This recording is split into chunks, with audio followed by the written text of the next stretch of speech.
So ayan mga lods, ano, naubos kagabi yung ibon dito. 7 pares, ano.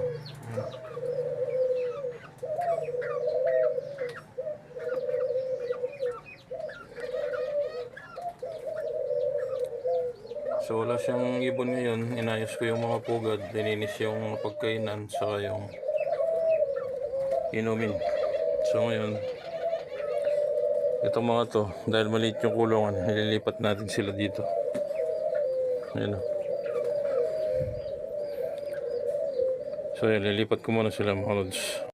So ayan ang mga bago lipat natin dito mga lods, ano, yung nakakulong dito. Kasama ng dalawang sisiyo nila, wala pa naman silang itlog kaya linipat ko na. Tapos yun, naayos ko yung mga pugad. Saka linisin yung inumin, kainan nila. So ayan, may pagkain na sila at may tubig pero naiya pa sila. Ayan.